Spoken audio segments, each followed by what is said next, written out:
네, 2022년 12월 3일 이정훈입니다. 지난 대통령 선거에서 이재명 씨가 강력한 경쟁자인 이낙연 씨를 이기고 민주당 후보가 되고 또 윤석열 후보와 근소한 차이로 접전을 펼쳤습니다. 이게 이재명 매직이죠.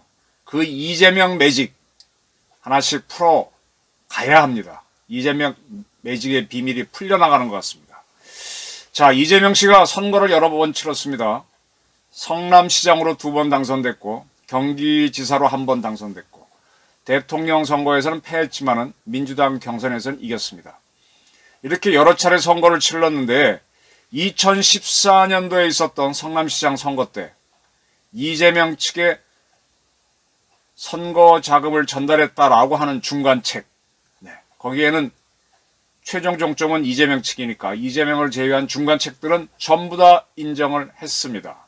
이 돈을 꺼낸 사람도 인정했고 전달한 사람도 인정했고 2021년도 이때는 민주당 대통령 후보 경선이죠.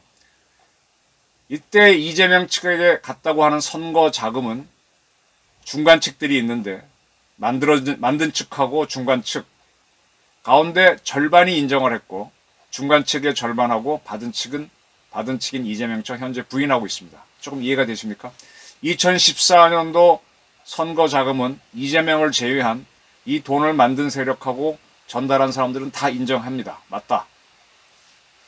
그리고 2021년 민주당 경선이 있을 때 이 돈을 만든 사람하고 중간에 전달했다는 세력의 절반은 맞다라고 하고 나머지 중간책 절반은 부인하다가 입을 다물고 있고 이재명은 아니다라고 하고 있습니다. 요거를 보시면 이재명이 왜 힘을 썼는지 그 비밀이 하나씩 풀려간다는 걸 알 수 있을 겁니다.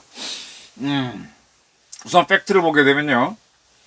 2014년 성남시장 재선에 이재명 씨가 도전했죠.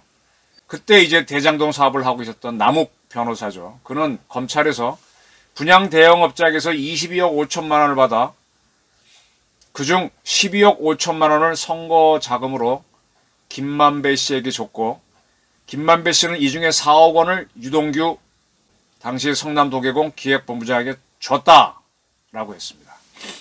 그러면 이제 이 돈을 만든 사람은 물론 이제 대행업자겠지만은 남욱 씨로도 볼 수 있죠. 내가 만들어서 김만배를 줬다 그랬습니다. 김만배를 줬는데 그냥 준 게 아니라 유동규를 거쳐줬다 그랬죠. 근데 유동규 씨가 검찰에서 뭐라고 진술했는가 하면 4억 원 받았다. 4억 원 중 1억 원을 이재명의 최측근인 김용에게 줬고 5천만 원은 정진상 줬고 나머지 1억 5천 빼니까 2억 5천이죠. 2억 5천은 선거 자금으로 썼다 라고 했습니다. 그러면 남욱에서 김만배로 갔고 그 다음에 유동규로 갔는데 중간에 김만배가 어떻게 하느냐가 문제였는데 김만배가 씨가 최근에 석방이 됐죠. 김만배는 2014년부터 2015년 사이에 남욱 변호사에게서 3억 5천만 원을 받아 이 중 4억 원을 유동규에게 건넨 것을 인정한다 그랬습니다. 그러면 남욱 변호사한테 받은 돈이 22억이냐 32억이냐 그 차이는 있군요. 어쨌든 김만배는 남욱으로부터 돈을 받아서 4억 원을 유동규에게 줬다. 그리고 나서 이제 김만배는 나머지 돈은 개인적 용도로 사용했다라고 하고 있습니다. 설명은 안 하고 있지만 이게 검찰 진술입니다. 그러면 4억 원이 이재명 측에 전달했다라는 건 밝혀진 거죠. 돈을 만든 세력하고 중간책이 다 인정했습니다. 이재명만 인정 안 하고 있는 거죠.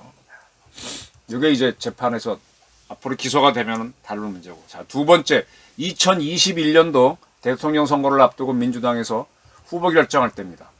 자, 남욱 씨는 8억 원을 김용, 이재명 씨가 나의 왼팔 오른팔이라고 하는 김용에게 전달했다.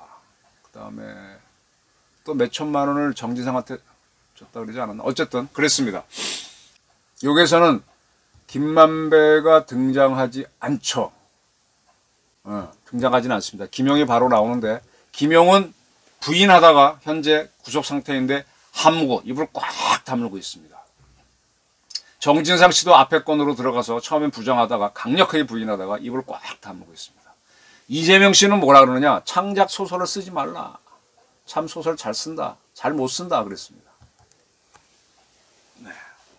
자, 그러면 2021년도 분은 인정하지 않았지만 이재명이, 그리고 중간책인 김용하고 정진상이 입을 다물고 있지만 앞에 것은 4억짜리는 중간책들이 인정을 했네요. 그러면 이재명 씨는 조사를 받아야 되겠습니까? 안 받아야 되겠습니까? 정리되시죠? 그리고 요거 말고 또 다른 건이 있습니다. 이 김만배라고 하는 이 양반은 기자인데, 기자 출신이었는데 법조 출입을 했습니다. 뭐 처음엔 스포츠 기자를 한 걸로 알고 있는데 하면서 성균관대학을 나와서 성균관대학교 인맥을 잘 활용했죠. 뭐 취재보다가는 참 언론사에서 나쁜 병폐 중에 하나가 사주를 위한 방탄을 하는 겁니다. 청와대 출입기자는 자기네 회사를 위해서, 자기네 회사 대표를 위해서 청와대 로비를 하고, 법조 출입기자는 법조에서 그런 역할을 할 수가 있죠. 김만배는 그렇게 한 걸로 보여요. 그래서 자기 회사 사주한테도 50억을 제공했는데 그게 빌린 것이다 어쩐다 뭐 그런 논란이 있는 거죠. 지금 김만배는 50억을 이제 법조계 관련 사람들에게 뿌려서 뭔가를 무마한 혐의를 받고 있습니다. 우선은 성균관대학교 나왔던 박근혜 정부에서 민정수석을 했던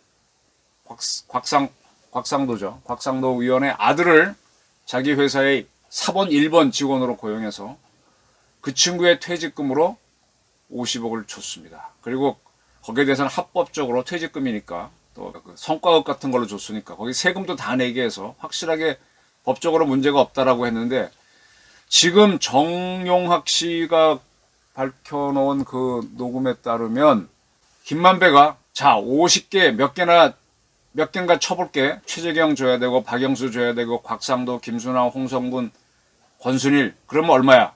거기다 플러스 윤창근 15억 하면 또 강한구 5억 하니까 정형하게 한 300억인가요? 그랬더니 50, 50, 50, 50이면 100, 200, 300, 320억이네. 그렇지? 이렇게 대화하는 게 녹음되어 있습니다. 그리고 김만배가 또 다른 녹음에서는 병채 아버지, 병채는 곽상도 씨 아들입니다. 병채 아버지는 돈 달라고 그래. 병채 통해서 며칠 전에도 2천만 원. 그래서 아버지가 뭘 달라냐? 그러니까 아버지한테 주기로 했던 돈 어떻게 하실 건지. 그래서 야 임마 한꺼번에 주면 어떡해. 서너 차례 잘라서 줘야지. 그러니까 정의하기 형님도 골치 아프시겠습니다. 그 다음에 또 이제 또 다른 녹음에서는 김만배가 곽상도죠.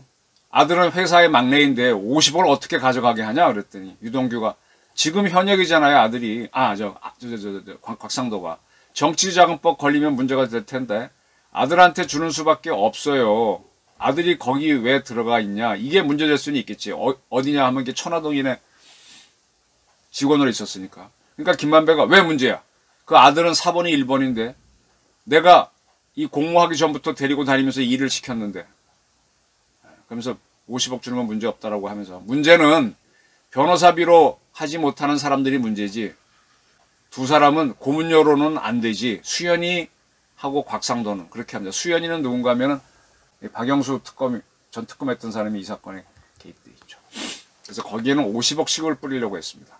이 박영수 씨의 딸이 화천대유 직원으로 근무했고 이제 그 곽상도 아들은 퇴직하면서 50억 원을 세금 떼고 25억 원을 받아갔는데 이 딸은 퇴직 처리를 못했죠. 대신에 대장동 아파트 한 채를 받았고 회사 돈 11억 원을 빌려주는 형식으로 받은 게 있습니다. 그러니까 이 김만배는 여러 군데 이렇게 무마 비용을 뿌렸던 거죠. 그렇게 하는 과정에서 선거법 위반으로 기소됐던 이재명 씨는 대법원에서 벌금형이 적게 나오는 바람에 살아났죠. 그런 겁니다. 자, 그러면 이제 이게 많이 좀 복잡하긴 한데 선거자금으로 간 거 14년분은 이재명이 부인해서 그렇지 중간책은 다 인정했고 2021년도 대통령 후보 경선권은 중간책 절반은 인정하고 이재명 측근인 정진상, 김용은 입 다물고 있는 거고 이재명은 부인하고 있는 거고 그거는 대장동 게이트 만든 사람들이 이쪽에 준 돈이고 그 다음에 그들이 이 사업을 추진하기 위해서 방어할 게 많잖아요. 그래서 곽상도한테 주고 박영수한테 준 과정들이 이렇게 들어가 있습니다. 그러니까 저쪽은 허가권자인 이재명한테 준 거고, 요거는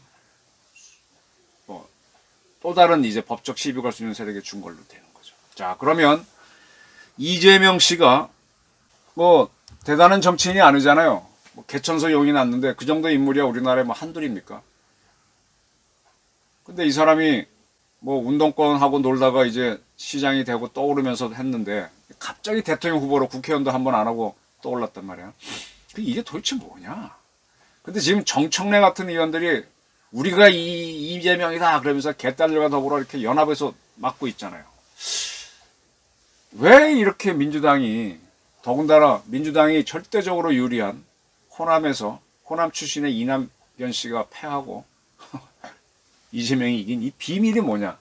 이게 참 궁금한 거죠. 노웅래 의원이라고 마포 지역구로 하는 민주당 의원이 있어요. 5선입니다.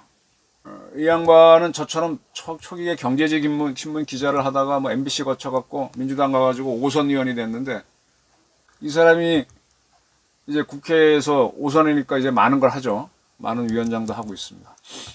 근데 이 양반이 원래는 좀 집안도 좋죠.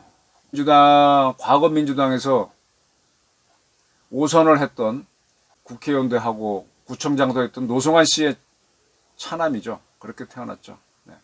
그래서 국회의원, 이분이, 노웅래 씨가 5선을 한 건 아니구나. 근데 이분이, 이 노웅래 씨가 이정근 민주당 서초갑 후보가 박우식이라는 사람한테부터 10억 원을 받았습니다. 그리고 이 돈을 어디로 처리했나 봤더니 박우식이란 사람이 노웅래 의원에게도 6천만 원을 줬다라는 게 있어서 노 의원 집을 검찰이 압수수색했는데 뜻밖의 그 집 장롱에서 저는 3억으로 들었는데 현금 다발이 또 발견됐어요. 그 압수수색할 때는 그걸 모르고 들어갔기 때문에 압수할 수 있는 품목이 없었는데 이틀 후에 다시 영장 받아서 그걸 압수했죠. 노 의원은 펄펄 뜁니다. 출판 기념회 하고 난 수익이다. 잔금이다. 그 다음에 누구 장례를 치른 모양인데 부의금을 보관한 것이다. 그럼 경찰은 그걸 왜 현금에 보관하지 하고 출처를 조사하겠다 그런 거 있는데, 여기에 대해서 노 의원은 회기 중에 국회의원을 조사하는 게 어딨냐 이런 식으로 뭐 항의를 하고 있어요. 노웅래 의원은 중앙대학교 나왔고요. 철학과 출신입니다. 57년생이니까 한 이재명 씨보다 중앙대 한 4, 5년 선배 되겠네요. 그도 물론 이재명에서 뛰었죠. 이해찬 씨도 아주 음지에서 이재명을 위해서 뛰었고, 이낙연 씨는 처음부터 사람이 없었어요. 돈은 귀신도 부린다 그러잖아요. 그러면 대장동은 저수지다, 갖다 쓰면 된다라는 이야기도 있었고, 그럼 민주당 의원들이 왜 이낙연이라고 하는 꽤 괜찮은 사람이 있는데 전부 다 이재명으로 몰려갔느냐. 자, 이건 선거 공학입니다. 제가 몇 차례 말씀드렸는데 뭐 불편하실 분들도 있는데, 우리나라에서 선거를 치러보면요 52대 48로 대충 나오는 것 같아요. 보수가 이깁니다. 이 보수를 영남 계열로 보셔도 그렇게 얘기하는 분들도 있고, 진보를 호남 계열로 보는 분들도 있는데, 뭐 우리나라에서 호남 영남만 있습니까? 서울이 훨씬 더 인구가 많은데, 어쨌든 대충 그렇게 이깁니다. 그래서 이쪽에 좌파들이 이기는 방법이, 이게 참 안 깨지니까 찾는 게 뭔가 하면, 우리나라 원자력 발전소가 영남 쪽에 세 군데 있죠. 고리원전, 월성 쪽, 울진. 그 다음에 전남 영광에 한 군데 있습니다. 근데 지금은 그렇지 덜하지만 옛날에는 원전 하도 그러면 막 반핵 운동이 많았거든요. 그래서 원자력이 위험하다. 아니, 경주에 지진 났다고 월성 원전이 위험하다고 쫓아가면은, 경주에 지진 났으면 첨성대부터 가야지. 2000년 다 된 돌로 된 탑이 있는데 그건 안 무너져요? 첨성대도 까딱 없었습니다. 근데 그렇게 단단하게 지은 원자로가 위험하다고 쫓아간 게 당시 문재인이었거든요. 왜 이렇게 하느냐? 영남 지역 사람들도 원전을 싫어하는 게 당시 여론이니까 자꾸 원전 위험하다 그러면 이 보수 쪽 사람들이 문재인을 지지할 수 있다. 그게 이제 필승 전략 중에 하나고, 또 하나가 지금 문재인 씨가 자기가 이북한테 받은 풍산개를 뭐 못 키우겠다고 뭐 반환하고 어쩌고 그랬는데 우리나라 개 좋아하는 사람 진짜 많잖아요. 그래서 개를 껴안고 있고 뭐 그러면은 그 개 좋아하는 사람들이 지지한다. 그래서 0. 몇 프로 땡겨오면 저쪽에 또 빠지고 그렇게 8가지 전략인가 있었어요. 그리고 아주 중요한 게 뭔가 하면 영남 사람을 좌파의 후보로 내세우면 호남이 지지하고 영남이 분열돼서 이긴다. 이게 가장 중요한 거예요. 그래서 문재인이라는 사람을 민주당에서 대통령으로 옹립해서 가는 겁니다. 그 밑에 호남 좌파들이 있는 거고. 오케이? 그런 구도와 같이 갈 수 있는 인물이 지난 대선에선 이재명이었던 거예요. 더군다나 그 사람은 개천에서 용난 백그라운드도 갖고 있으니까. 근데 이재명 씨가 거기에 부응할 수 있도록 어떤 뭐 돈이 만들어 놓는다면 더 좋은 구도가 되겠죠. 그래서 그 선거하는 와중에 이미 그 이낙연 씨 측에서 대장동 게이트를 터뜨리고 했는데 그게 수사가 잘 안 갔죠. 검찰도 알아서 뭐 더 이상 안 하고 하다가 지금 가고 있는 모습이죠. 그러니까 지금 민주당의 다수가 우리가 이재명이다 하고 이재명 결사옹위로 가고 있습니다. 자, 이재명을 결사옹위하던 유동규가 마음을 바꿨고 남욱이 임을 이룬 정영학 씨는 애초부터 바꿨고 이제 김만배도 다 남들이 밝힌 거는 인정하는 쪽으로 가고 있습니다. 그럼 본인만 부인한 상태에서 기소가 되면 그 사람만 걸리죠. 만약에 이건 진짜 소설입니다. 이재명 씨가 민주당 상당수한테 돈을 썼다면 이재명 씨가 기소되면 그는 한참 고민하다가 내가 민주당 누구 돈 줬다 그러면 난리가 날 수 있습니다. 이게 소설이긴 하지만 민주당 의원들은 이재명의 인질로 잡혀 있습니다. 자, 이런 구도라면은 송영길 씨가 되지도 않은 서울시장 선거 출마하면서 개항을 비워준 게 왜 그렇지? 하는 관점도 생기게 되죠. 돈은 죽은 사람 귀신도 부립니다. 이재명 매직을 밝혀내야 됩니다. 과거 문재인이 될 때는 태양광 사업 뭐 이런 걸로 돈을 만들었고 그래서 원전을 죽였던 겁니다. 이재명 매직을 밝혀야 합니다. 검찰 수사가 핵심입니다. 자, 그리고 또 하나 보셔야 될 게 지금 민노총이 보수 세력이 집권하면 좋겠어요? 민주당이 하면 좋겠어요? 오늘 촛불 행동인가? 태평로 일대에서 시위를 합니다. 그리고 또 누가 시위하지? 여기에 맞서서 전광훈 목사의 사랑제일교회가 시위를 하고 신자유연대도 시위를 합니다.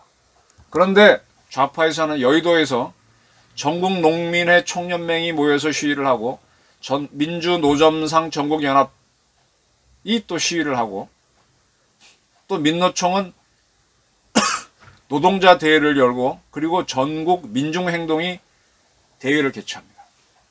뭔가 민주당 세력을 받쳐주려고 하는 운동이 벌어지고 있는 거죠. 자, 민주당이 움직일 수 있었던 동력은 뭐냐? 대장동 게이트를 잘 수사해야 되고 이 민노총들 계열들이 왜 이렇게 운동을 하느냐? 이 돈이 어디서 나오느냐? 이번에 포스코에서 민주노총이 탈퇴를 선언했습니다. 작년에는 쌍용건설이 왜 이렇게 하고 대기업들 노조 돈 많이 받는 사람들 냉원비를 받아갖고 자기들 정치운동을 한 면이 많죠. 이 민노총을 잡아야 됩니다. 그렇게 하지 않으면 대한민국이 북한 때문에 힘든데 내부 이 갈등이 매우 커집니다.